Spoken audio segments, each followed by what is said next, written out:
आज की कथा महाभारत की वो अनसुनी कथा जिसने महाभारत युद्ध की नींव रखी। तो चलो शुरू करते हैं। प्राचीन काल में इक्ष्वाकु वंश में एक महान और पराक्रमी राजा हुए जिनका नाम था महाभीष।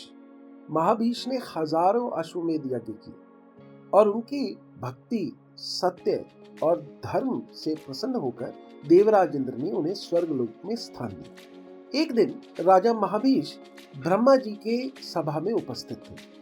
वहां सभी देवगण भी थे और गंगा देवी भी थी। तभी वहां पर एक तेज हवा का झोंका आया और गंगा देवी के वस्त्र विचलित हो गए। सभी देवताओं ने मर्यादावश तुरंत दृष्टि झुका ली, पर महाभीष की दृष्टि गंगा देवी से न हटी।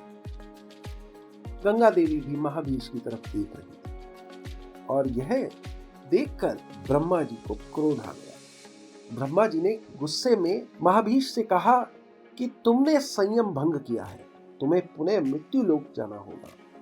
तुम स्वर्ग लोक में स्थान के लायक नहीं हो। और फिर ब्रह्मा जी ने गंगा जी की तरफ देखा और कहा कि हे गंगा, क्योंकि तुमने अपने हृदय में राजा महाभीष को चुना है, तो तुम भी मानव लोक में जाकर इनकी पत्नी बनो। तो महाभीष अपने अगले जन्म में राजा प्रतीप के पुत्र बने। दूसरी तरफ 8 वसु अपनी पत्नियों के साथ एक दिन जंगल में विचरण कर रहे थे और घूमते हुए वह महर्षि वशिष्ठ के आश्रम पहुंचे। वहां पर वसुधौ की पत्नी की दृष्टि महर्षि वशिष्ठ की गाय नंदिनी पर पड़ी। उसने अपने पति से पूछा, हे स्वामी, यह अद्भुत गाय कौन है? तो धौ ने जवाब दिया कि यह गाय नंदिनी है और यह महर्षि वशिष्ठ की गाय है। ऐसा कहते हैं कि जिसे इसका दूध मिले वह 10,000 वर्षों तक निरोग और युवा अवस्था में रहता है।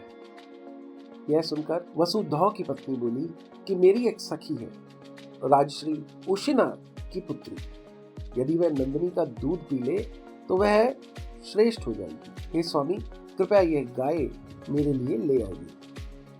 पत्नी के मोह में वसुधौ अपने भाइयों के साथ नंदिनी को चुरा लेते हैं। जब महर्षि वशिष्ठ लौटे और गाय को ना पाया तो वो ध्यान में बैठ गए और उन्होंने अपनी दिव्य दृष्टि से वसुओं के द्वारा उनकी गाय का चोरी हो जाना देख लिया। महर्षि वशिष्ठ बहुत क्रोधित हुए और उन्होंने वसुओं को श्राप दिया कि वसु, तुम मनुष्य लोक में जन्म लोगे।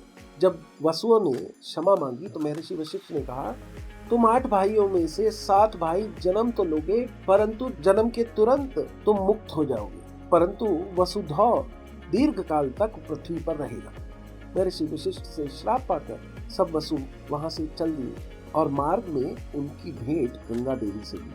वसुओं ने गंगा देवी से प्रार्थना की, हे माता, जब हम पृथ्वी लोक पर मनुष्य रूप में जन्म लेंगे तब आप हमारी माता बनना और जन्म लेते ही हमें अपने जल में विसर्जित करके मुक्त कर दें। गंगा देवी ने यह स्वीकार किया। इधर राजा महाभीष राजा प्रतीप के पुत्र में जन्मे और उनका नाम पड़ा शांतनु।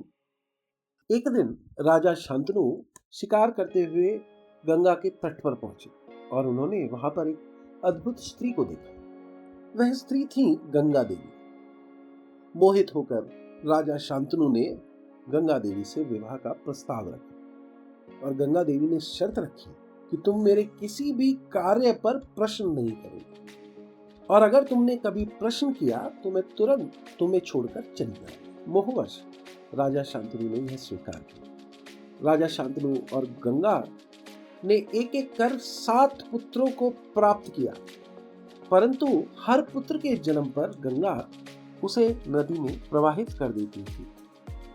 राजा शांतनु अपने वचन में बंधे हुए ये सब देखते रहते, परंतु जब गंगा ने उनके 7वें पुत्र को भी नदी में प्रवाहित कर दिया तब राजा शांतनु से रुका न गया और उन्हें जब 8वां पुत्र प्राप्त हुआ और देवी गंगा उस 8वें पुत्र को भी जल में प्रवाहित करने वाली थी, तब राजा शांतनु ने उनका विरोध किया और प्रार्थना की, हे गंगा, मैंने आज तक तुम्हारे किसी भी कार्य पर प्रश्न नहीं किया, परंतु तुम मेरे पुत्रों को नदी में प्रवाहित कर रही हो। कृपा मेरे 8वें पुत्र को मुझे दे दो और इसे जल में प्रवाहित न करें। गंगा देवी चुप हो गई। उन्होंने राजा शांतनु को उनका वचन याद दिलाया और कहा कि क्योंकि तुमने वचन भंग किया है, अब मैं जा रही हूँ, परंतु जाने से पहले मैं तुम्हें सत्य बता दूं। और यह कहकर गंगा देवी ने अपनी और महाभीष की पूरी कथा शांतनु को कह सुनाई। गंगा देवी ने यह भी बताया